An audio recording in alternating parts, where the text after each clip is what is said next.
In the heart of the Australian outback, a man disappears without a trace. His car, gone. His wallet, gone. His shoes, gone. Days pass, then weeks, then months. No one knows where he is. No phone calls, no footprints, just silence. But somewhere out there, something is happening. What follows is one of the strangest and most haunting stories of survival or death you've likely never heard. This is the heart-wrenching story of Ricky McGee. January 17th, 2006. Ricky McGee, 35, sets out on a long drive through Northern Territory, Australia. He's traveling solo in a Nissan Patrol 4-wheel drive, heading from Derby to Port Hedland for a new job. It's a brutal drive through one of the most remote regions in the country. No towns, no cell towers, no gas stations for hundreds of kilometers. Somewhere near the Buntine Highway, west of Lajamano, Ricky reportedly spots a man stranded on the roadside. He stops to help. The man gets into his car, and that's the last thing Ricky remembers. Ricky was drugged, possibly poisoned through a drink or food.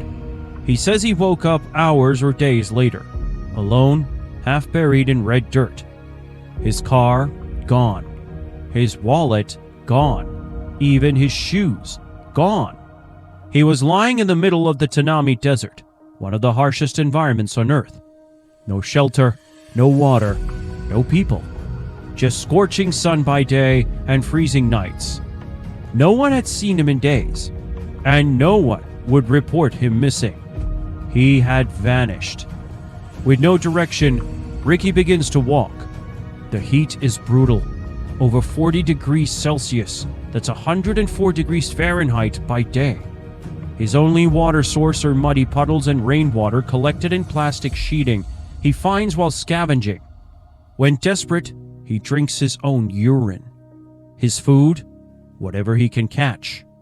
He eats frogs, ants, beetles, lizards, even leeches.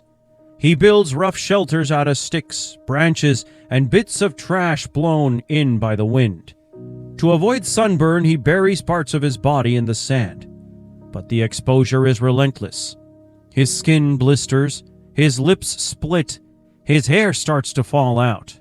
He starts counting days by drawing lines in the dirt.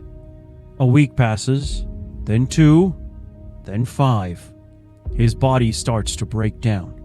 He drops from over 110 kilograms, that's 240 pounds, to just 45 kilograms, 99 pounds. He's hallucinating, arguing with himself, talking to invisible people. But something inside him refuses to let go. He moves from shelter to shelter.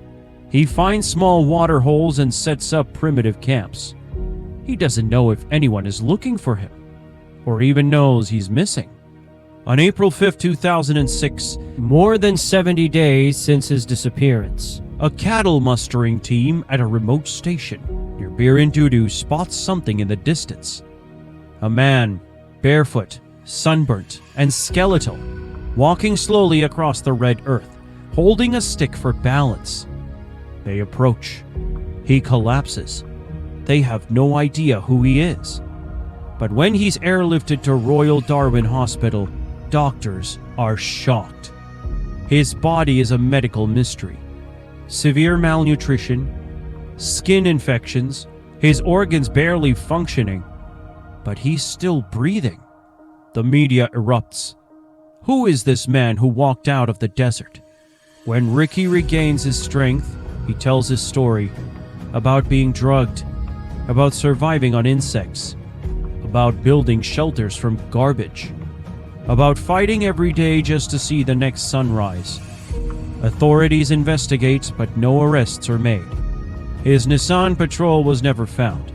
His claims were never proven, but they were never disproven either.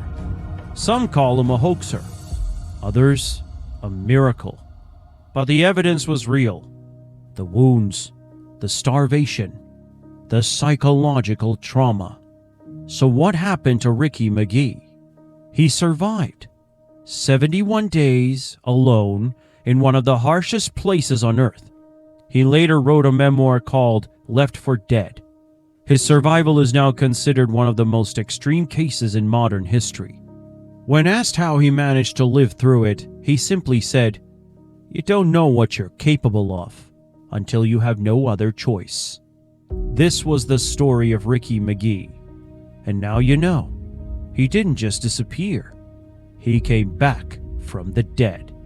If stories like this move you, if real-life survival tales give you chills, then don't forget to like this video and subscribe for more true stories of human endurance and willpower.